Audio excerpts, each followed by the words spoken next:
Greetings, Zimbabwe, and welcome to Frank Talk with me, Yvonne, on Zimbabwe Daily.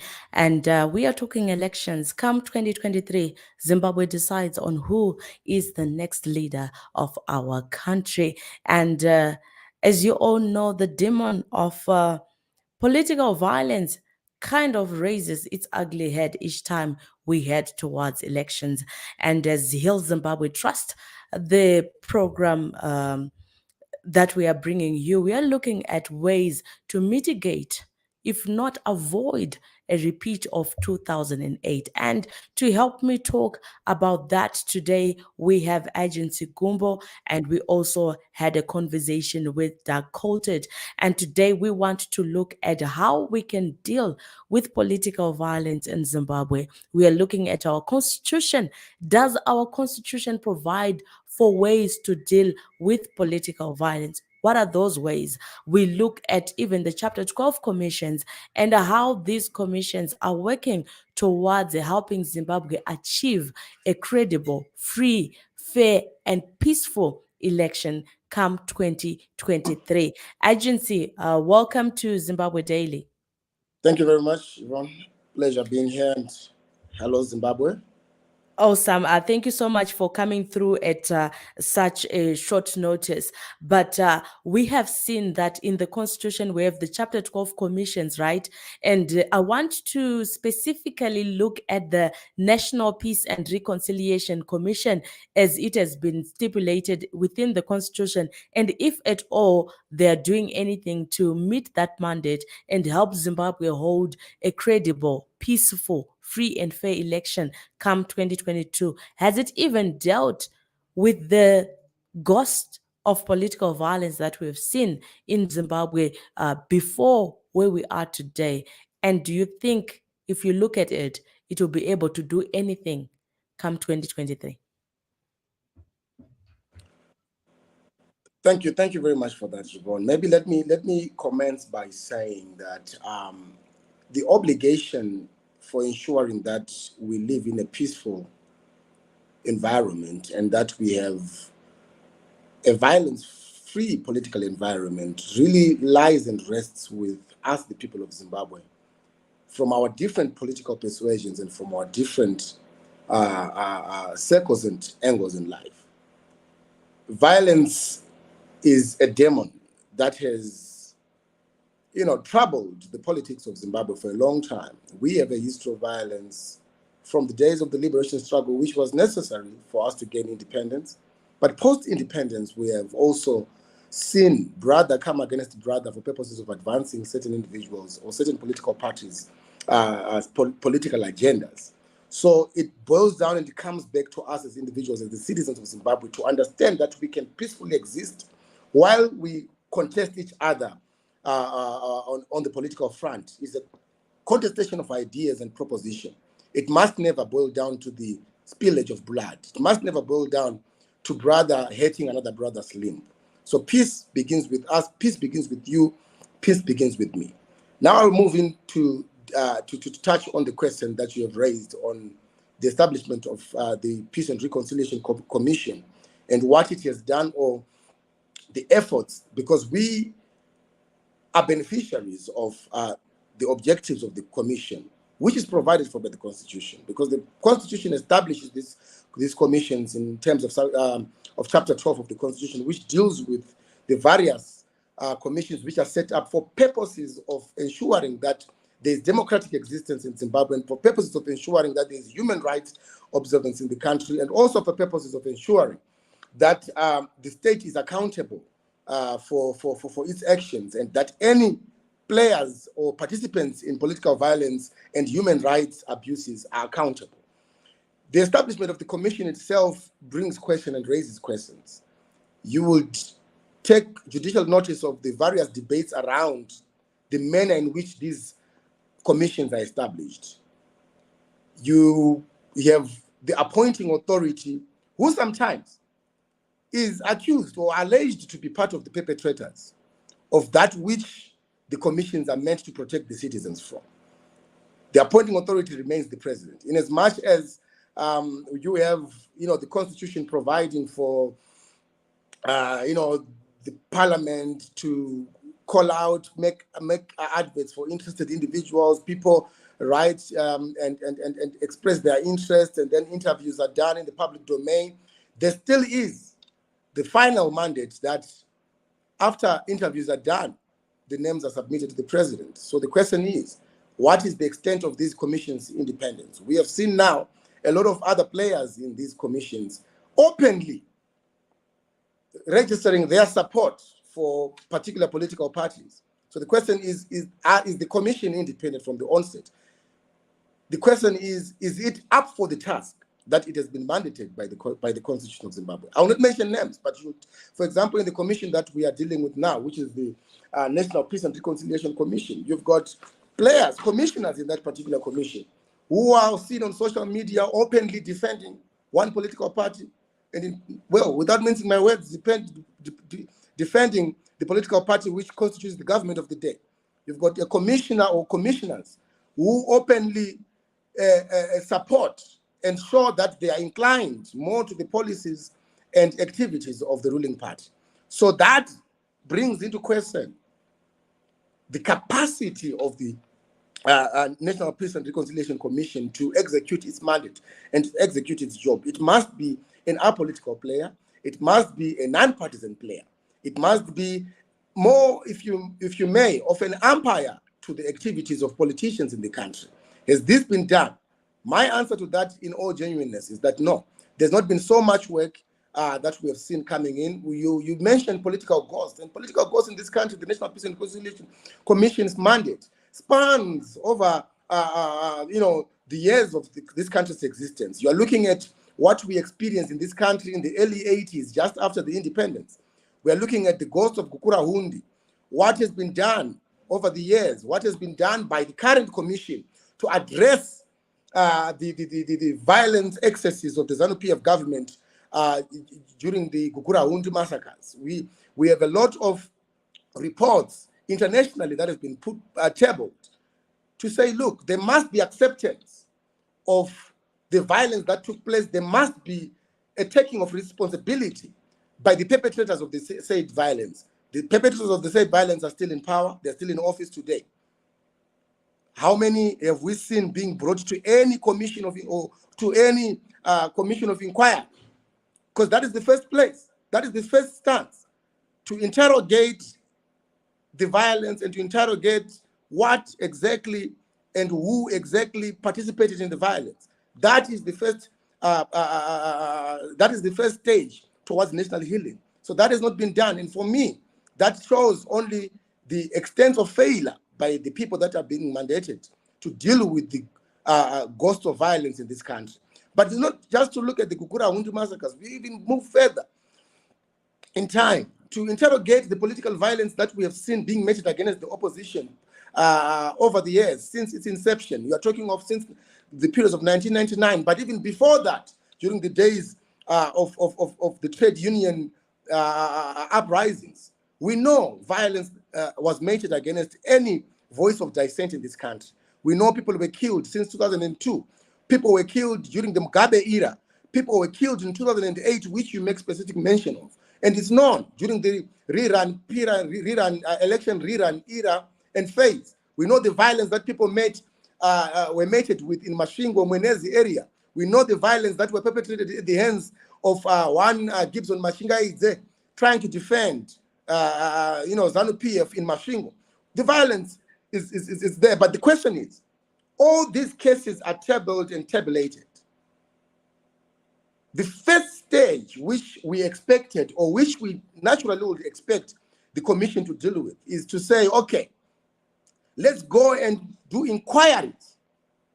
And an inquiry cannot be done in the absence of the alleged perpetrators. So once inquiries are done and the alleged perpetrators are interrogated properly, it provides for the healing that we require. And if anything, it will provide the people of Zimbabwe with the necessary protection against future violence. That has not been done. These guys are always driving around in SUVs, going into places, talking to everyone else but the perpetrators of the violence. So this is my opinion, to say, look, if we are going to judge the current commission It must be judged based on what it has done in regards to interrogating, interviewing, and exposing perpetrators of political violence in this country. In the terms of the Constitution, it's got the mandate. It's got the mandate to receive reports. It receives the reports. We have seen the reports Right. that they've written. I actually want us to go into what the Constitution mandates the NPRC to do. What does it do with the reports that it receives? Uh, if I report today, what is the guarantee that I'm actually protected? Because I think the danger that we have seen is that people make a report, they are the ones who then get victimized for making a report. People make a report, nothing is done, and they remain, a laughing stock to the perpetrators who still come around and just say, what have you gained for supporting so and so, so I'm not too sure if you can just take us through a bit on the mandate of the NPRC. Right. In terms of Section 252 of the Constitution, there is quite a number of I think about 8 functions that are prescribed to the National Peace and Reconciliation Commission, and key among these is its mandate to ensure that there is post-conflict justice. So, what is post-conflict justice, Yvonne? Because post-conflict justice means that the moment there is a report of a conflict, for example, we make a report of the political violence we witnessed when the Triple C president, Advocate Nelson Chamisa, was addressing a rally in Kwekwe, in Bizo. We have one person who died. This is quite a recent unfortunate event. We have another event recently again in Stungwiza during the by-election, the violence that we witnessed there. ZANU-PF supporters coming to throw boulders and stones at Triple C supporters. So this is a conflict. So post that, it is the mandate of the National Peace and Reconciliation Commission to then ensure that justice is done. How do they ensure that justice is done? They first of all have a mandate of profiling perpetrators of the violence, identify of this violence, and ensuring that they are brought before the necessary authorities for prosecution. And post that, they also ensure that even during the prosecution period or phase or during the court process, that indeed justice is done and justice is met. But they also then have a mandate in terms of the Constitution to develop and implement programs that ensure national healing. And national healing is not just justice they're tasked with looking at. They are also tasked with ensuring healing for the victims. The people, right now you have victims who suffered fatality in Kwekwe. What has the National Peace and Reconciliation done in terms of going to the communities that were affected, in terms of going to the families that were affected, and ensuring that healing is done, and ensuring that people come to terms with what has happened, come to also terms with the justice that is being done by the government of the day. So they have that mandate. They also have quite a few, which I don't think I will have to regurgitate, but key is ensuring that there is peace and reconciliation.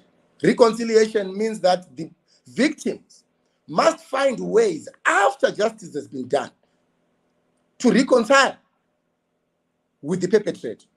Because at the end of the day, it's about ensuring a peaceful existence of the citizens of Zimbabwe from all political divides, from all political parties, from different political persuasions. Ensure that there is peace and ensure that there is cohesion among the citizens of the country. That is the mandate. That is the job of the National Peace and Reconciliation Commission.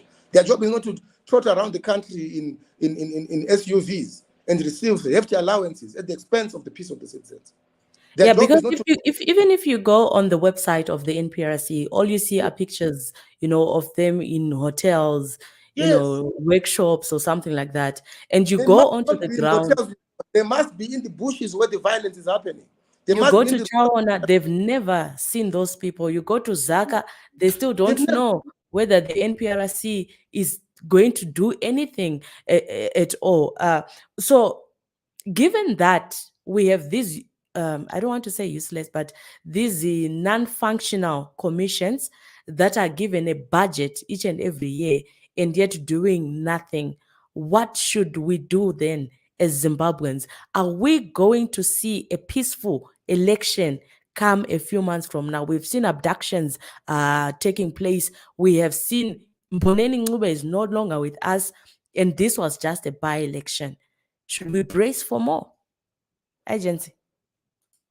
Well, you know, we shudder to predict the West or hope for the West, if you may. But the reality of our political environment is that we do not have strong institutions that ensure the prevention of violence. We are led in this country by a retentionist mafia, if you may. And I say retentionist mafia because we are led by a people that will choose to ignore everything else as long as there is a threat to their hold to power. And unfortunately, the institutions that are provided for by the Constitution that we have in place many times are incapacitated to defend the Constitution and defend the people of Zimbabwe. They are incapacitated to stop or prevent this retentionist mafia from exposing itself. So this coming election, it is incumbent upon the people of Zimbabwe to change their mindset in terms of how we do our politics, to change our mindset in terms of how we relate to each other when it comes to questions or issues of political contestation. But most importantly, the task is on institutions like the Zimbabwe Republic Police, institutions like the Zimbabwe National Army, and other state apparatus, security apparatus. The task is heavy on them to ensure that they serve the Constitution and the people of Zimbabwe more than they serve any political party. Because the moment we have our security players sitting on their laurels during political contestation, they allow for the violence to continue. They must come in and become umpires to ensure peaceful existence and peaceful transitions of power, peaceful electoral processes. So coming into the next election, we are looking at the Zimbabwe Republic Police. We are looking at the Zimbabwe National Army. What role are you going to play? Because they are the ones tasked heavily with the role of ensuring that there's peace in this country. But with what we have started seeing happening, with the violence in Kwekwe, you are making, you know, our brother Mponeni Ncube is late now. He's lost his life during a rally. What more during an actual electoral process? What more during the general election process? So there is a heavy task and responsibility on our security forces. We give a message to them and say, you are there to serve the Constitution of the country. You are there to serve the supreme law of the land. You are there to safeguard the interests of the citizens of this country, as opposed to safeguarding the interests of a minority or the interest of a few who are in power. The moment the security forces come to play, the moment they come and they rise up to their task, it's difficult for private citizens to just make violence because they know what the consequence of that is. We also make a clarion call to the courts of this country to be more harsh on perpetrators of political violence. We make again a clarion call to the Zimbabwe Electoral Commission, a clarion call to the various commissions that are established in terms of Section 12, to say, in terms of Chapter 12, to say it is your mandate to play the role of an oversight, to have oversight over processes in this country. That's why you were established by the Constitution. The NPRC has a mandate in this coming election. We must not see a repeat of 1 August 2018. We must not see a repeat of that. We must not see a repeat of 2008. We must not see a repeat of the violence we saw during the by-election period. And for that repeat not to occur or not to happen, everyone must be true to their task in terms of the Constitution. The police must be true to their task. The courts must be true to their task. The army must be true to their task. It's not about serving few individuals. It's not about serving the interests of a retentionist mafia, but it is about serving the people of Zimbabwe. It's incumbent upon these institutions, but more incumbent upon us as Zimbabweans Let's desist from violence and say no to hating another brother for purposes of protecting the few ruling elites. Excellent. Thank you so much, Agency. I know I literally dragged you out of your busy schedule, but thank you so much for coming through and sharing these insights. Indeed, the police, the courts, and every institution mandated with a role to play has to be up to their task. Thank you so much for joining me, Agency. God bless you. Thank you very much, and God bless you too. Awesome. Right. Thank you so much to BP Sicario. It says no to political violence, peaceful, hashtag peaceful 2023 elections. Indeed, that should be our hashtag going towards 2023. Everyone has a responsibility to make sure that we go for peaceful elections. Grace Kajuke says NPRC is just being paid for Mahara. Most of the people do not even know that they exist.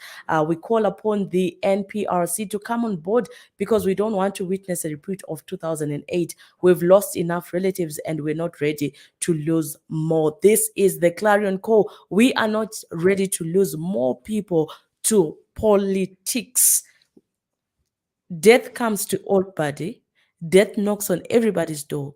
But is it not better that you die nerwamari panekuti somebody else just comes and kill you because you are of a different political thinking. Right now, I want to cross over to a talk that we had with Doug Colter, and we want to hear his own take on the Constitution and how we can use it to fight this demon of violence. Is it even possible? Because the last conversation I had with Kobis Tamulilo, he highlighted that to the government, the Constitution is just a piece of paper that will not advance any of their cause, and therefore its tenets and its provisions are not useful to them or to us. So let's hear what Doug Coulter has to say. Doug Colter, I'm a lawyer in Tetumbira, doing quite a lot of human rights work and doing what I can as a citizen to also try and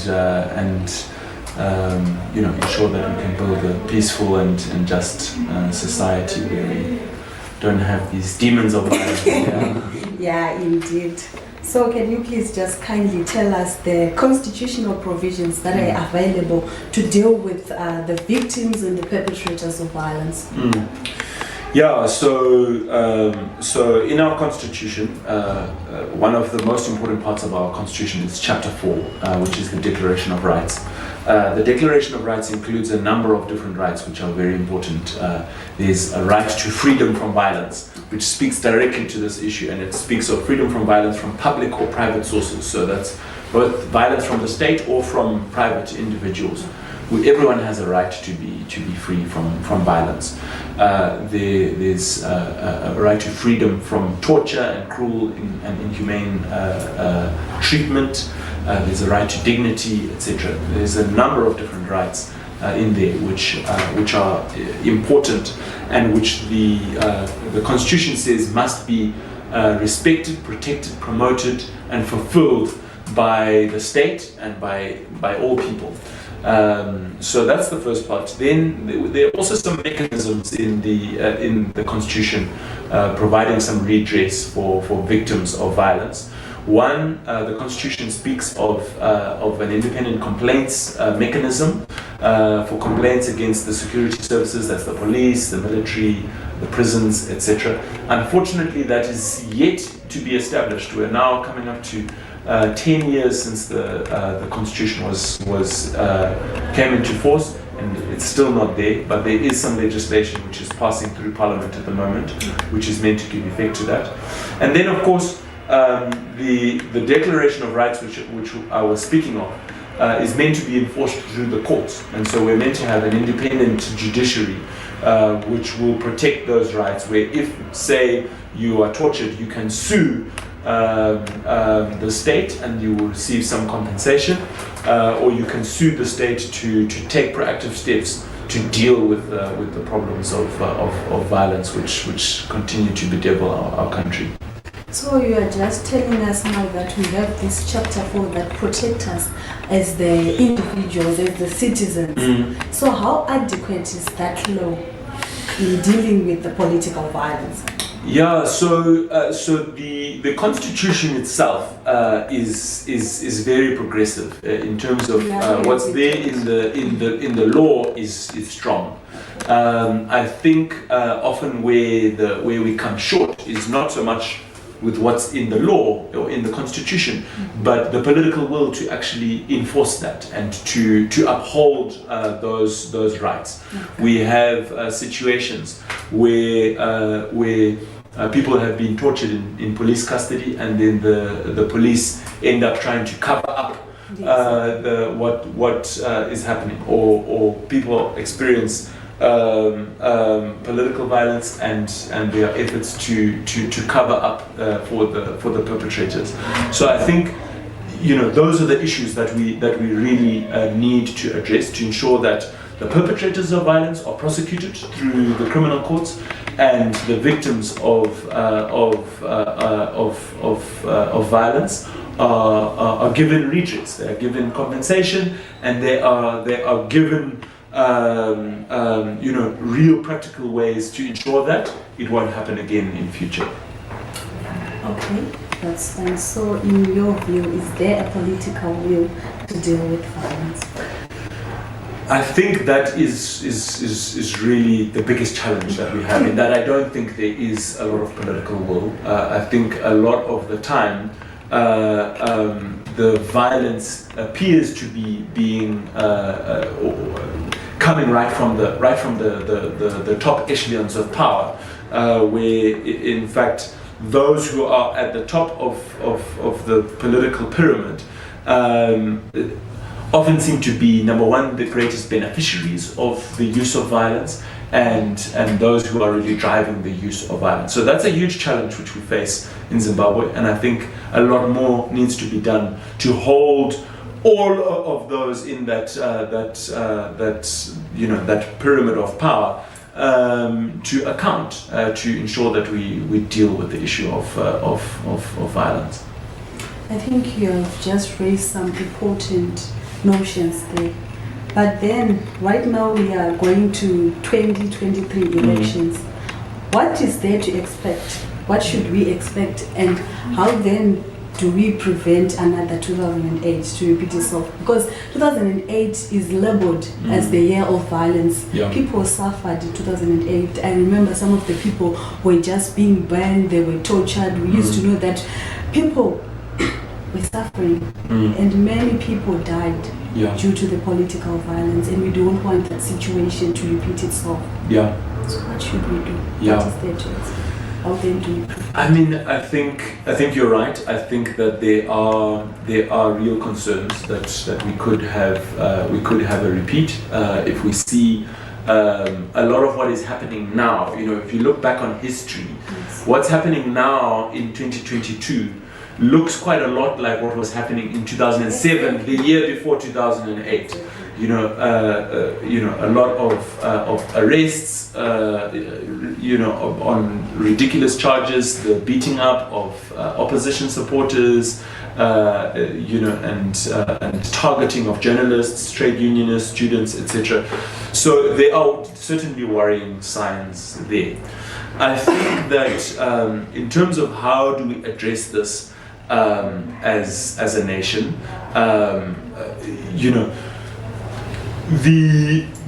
definitely those who really need to address it are those who are at the top of the political food chain, particularly those in government, but also those in all political parties, to ensure that the messaging from them is clear that we don't want violence. But often you and me feel like, but will they do that? What can we do? So I think my message to ordinary Zimbabweans, those of us who are in the state security forces, because there are many young people like you and me who might be in the police, in the military, etc., is don't be used to perpetrate violence on your fellow Zimbabweans, on your brothers and sisters. Don't be used.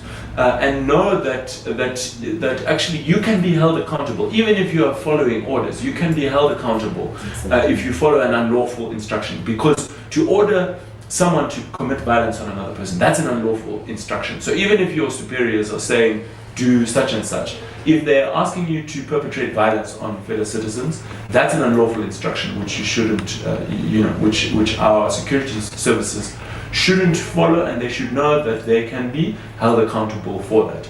Number two, I think for ordinary citizens who are outside of those formal security services, who are potential victims of violence, I think there's more that we need to do to make sure that we are organized in our local communities, so that we are able to report on if there's violence happening somewhere, that we are able to make sure that word gets out quickly, that we are able to document the perpetration of violence, because I think human rights violations thrive when there's darkness, when there's in the cover of darkness, an information darkness. Mm-hmm. And so we also need to support organizations like yourselves, Zimbabwe Daily, other media organizations. You have a huge role to play in making sure that light is being shone into the darkness, and these things get exposed, and making sure that we build strong and coherent and strong communities where we look out for each other. Because a lot of the time political violence is perpetrated even within the local community, and people perpetrate violence against someone who's maybe a next door neighbor, or they belong to the next door village, but maybe they come from a political party. We need to make it clear amongst ourselves as ordinary citizens that we are not going to participate in that, and we will make sure that those who do participate in that are held accountable. I think you have just sent your message to the individual, to the sectors. I don't know if these are your last words, because we are just coming to the end of our show. Sure. Do you have the last words? Yeah, no, I think, just maybe to in a sense repeat what I said, that as a nation, let's make a pact with one another to say, let's not allow violence in our nation. Let us, and that starts with ourselves as the individual, to make sure that we are not being violent in the way we go about our business, whether it's in our homes, in our schools, in our political parties, in our organizations. Let there be no violence, and then secondly, let us as citizens be willing and ready to hold our leaders to account when they are the ones who are advocating for violence, so that there's a political cost involved when leaders decide to engage in that type of conduct. Thank you so much, Doug. All right, so that was Doug Colter coming through and explaining to us the constitutional provisions for us to ensure peaceful, free and fair election. We do have the protection of the Constitution, but I think the major issues that I picked from that conversation is the lack of political will to ensure that all the necessary tools, all the necessary mechanisms are put in place for us to hold that free, fair and credible election. One of the issues that he raises is that violence seems to be coming from the top echelons of power, and that is because they benefit from that violence, so they push for that violence. That interview was done by an intern here, Grace. Thank you so much for doing that on my behalf. And we continue to have this conversation. It's important that we learn how to deal with political violence in Zimbabwe.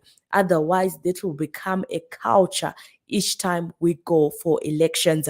He raises the issue of the independent complaints mechanism that is provided for by the 2013 Constitution. However, this has not been constituted as yet. 10 years later. And these are the critical issues that we are saying as a country we need to be seen to ensure that we provide platforms for our people to participate in electoral processes without fear of getting harmed. And another issue that Doug raised is a message directed to our security services that they should not be used.